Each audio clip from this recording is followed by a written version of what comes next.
आऊज़ु बिल्लाहि मिनश्शैतानिर्रजीम बिस्मिल्लाहिर्रहमानिर्रहीम रब्बि इश्रह ली सदरी व यस्सिर ली अमरी वाहलुल उक़दतम मिन लिसानी यफ़क़हू क़ौली रब्बि ज़िदनी इल्मा। आज हम सूरह बकरा की आयत नंबर 104 पढ़ेंगे।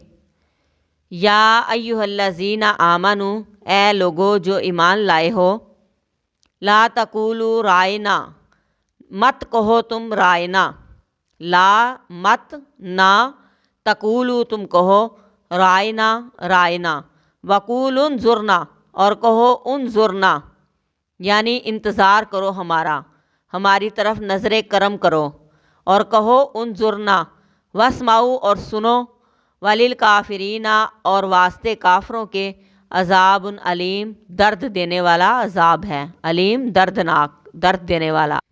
इस आयत में अल्लाह तबारक व तआला ने ईमान वालों को उनकी सिफ़त ईमानी की वजह से ईमान वाले कहकर मुखातब किया।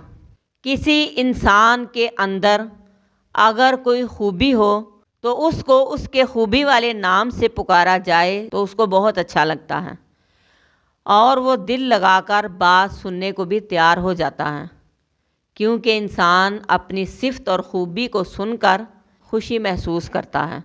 इस आयत में सहाबा इकराम से ख़िताब है, ए ईमान वालो सुनो, जब तुम अपने नबी से बात किया करो तो रायना ना कहा करो। अगर सहाबा इकराम को आप सल्लल्लाहु अलैहि वसल्लम से कोई बात करने की ज़रूरत होती, अगर दौरान गुफ्तगू कोई बात पूछना होती तो वो अरबी ज़बान में कहते रायना, जिसका मानी है हमारी तरफ तवज्जो कीजिए, हमारा ध्यान कीजिए। कोई भी ज़बान हो, हर ज़बान में किसी को अपनी तरफ मतवज्जा करने वाले अल्फाज मौजूद हैं। अरबी ज़बान में भी सहाबा इकराम ने जब आप सल्लल्लाहु अलैहि वसल्लम की तवज्जो को अपनी तरफ करवाना होता तो ये लफ्ज़ बोलते रायना, कि आप हमारी तरफ ज़रा तवज्जो फरमाइए या हमारी बात को सुनिए।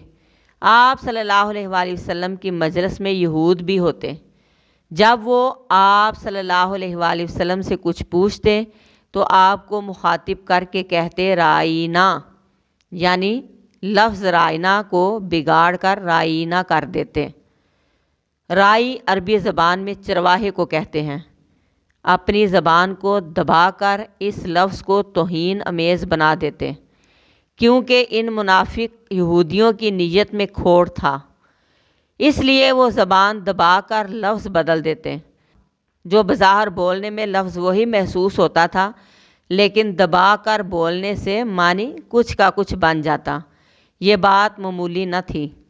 अल्लाह तबारक व तआला जो दिलों के भेद ज़बान से दबाकर बोली गई बात, दिमाग का फतूर, नीयत और इरादे सब जानता है, उनकी इस चाल को आप सल्लल्लाहु अलैहि वसल्लम और सब मुसलमानों के सामने खोल के रख दिया और फरमाया कि ए ईमान वालो, तुम ऐसा लफ्ज़ इस्तेमाल करना ही छोड़ दो जिसको बदल कर नीयत में खोट रखने वाले लोग बोल सकें, बल्कि उसकी जगह तुम कहो उन्ज़ुरना, यानी हमारी तरफ नज़र करम कीजिए, तवज्जो कीजिए, उन्ज़ुरना कहा करो। अल्लाह तबारक व तआला ने एक लफ्ज़ की जगह दूसरा लफ्ज़ दे दिया कि रायना की बजाय उन्ज़ुरना कहा करो। साथ ही हुक्म दे दिया और फरमाया वस्माऊ, और गौर से सुना करो, ताकि ज़्यादा बातें पूछने की तुम्हें ज़रूरत ही महसूस ना हो। फिर जब मेरा पैगंबर ख़िताब करे तो तवज्जो से सुना करो, ध्यान लगा कर सुना करो, गौर से सुना करो, एक ही दफ़ा में सुन लिया करो। जब गौर से सुनोगे तो एक ही दफ़ा सुन लोगे तो दरमियान में पूछने की ज़रूरत नहीं रहेगी, और काफरों के लिए तो दर्दनाक अज़ाब है, ना मानने वालों के लिए तो जहन्नम में दर्दनाक अज़ाब है।